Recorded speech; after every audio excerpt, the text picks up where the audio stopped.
Welcome everyone to another episode of the Lore Pod Podcast. I'm your host Dakota Morgan, coming to you from Phoenix, Arizona. Today we're going to be diving back into Marvel Comics today because we're going to be covering the comic history and the origins of Spider-Noir. That's right, Nicolas Cage has been portraying him on the Amazon TV show. I currently am still, as of this recording, trying to finish it there, but so far I've been in love with that damn show. Spider-Noir I've loved since his idea happened. I never got a chance to read the official book, but I've been able to read it online, and then of course enjoy him into the Spider-Verse movies when he's been teaming up with Miles, and also still voiced by Nicolas Cage in those movies, who's been portraying him on the live action side of things there. And I love noir. I love that sort of thing. I blame growing up with Boardwalk Empire and growing up in Chicago where you had Al Capone. Regardless, we're gonna be diving into his origins here today. I've been your host Dakota Morgan, coming to you from Phoenix, Arizona. As always, make sure you subscribe on my Twitch, CodaRex97, and then of course Instagram CodaRex97, and the X at Dakota_Morgan3. That's the business there. Be sure to follow everybody. And of course, we are also on YouTube where there's video games. We put older episodes of the Lore Pod podcast up for you. And of course, do Dino Times, the Paleo Show, and more. So be sure to go to there to check that one out. That's Dakota Morgan on YouTube. All right, business out of the way. The origins of Spider-Noir. Now in 1933, New York City, it's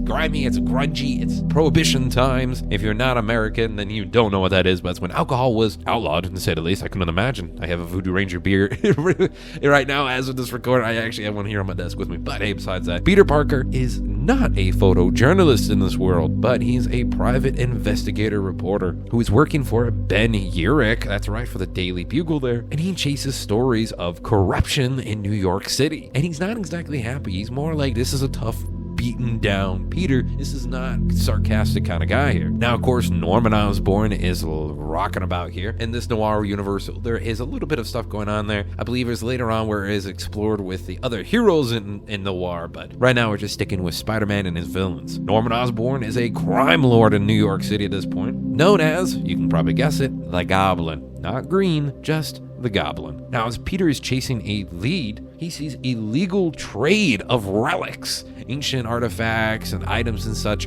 in crates that for, of course, the Goblin. But an accident does happen, and ancient spiders have been released. Spiders once thought long dead are released out of these crates here, and of course, one does bite Peter. Now, this isn't the normal, he's mutation, radiation, all this sort of origins there. This has to do with the web of life. Yeah, that's correct here. Because this spider bites him, and he immediately gets connected to the web of life there, the dimension that connects every Spider-Man in the multiverse. You can imagine, that's gotta be some extremely existential crap there that happened. He's just like, all right, chasing down leads, doing what we can, enjoying, all right, trying to enjoy life, having some whiskey after this. Perfect, illegal whiskey, because it's Prohibition times. And what happens? He is shown another dimension, and that there's a multiverse, and now he has powers, and it's like, what the fuck is going on here? Peter does get speed, strength, and organic weapon, of course, there, and super senses. Now, here's the thing. He also gets loads of memories of other Spider-Men who have lived and died in the multiverse. So that is why this dude is probably drinking a lot of Prohibition whiskey. Now, Uncle Ben, of course, does die, because we all have our Uncle Ben, of course, or your Gwen, and it's her own dad. And so Uncle Ben does die, but he dies at the hands of the Vulture, aka Adrian Toomes. But he's not the Vulture we know. This is an older, creepy, Talon kind of looking guy there without a wingsuit. No wingsuit, so he's not in the green and white wingsuit there. He's got a cloak on him. He's taller, slender, very weird, bird face kind of looking thing. He is an enforcer for the Goblin who does kill and eat his victims. And what does he do? He kills and eats Uncle Ben, and Peter finds the body. So yeah, that's gonna be some more Prohibition whiskey for you, Peter, and a whole lot more for him. So that is how Uncle Ben does die. He does hunt down Vulture, and this is where we see Spider-Noir is not like Spider-Man. Of course, he's darker colors because he's all black and stuff like that too. He's mourning. He's not wanting to be happy and go lucky. He's not as sarcastic and whatnot, and he does run around with pistols.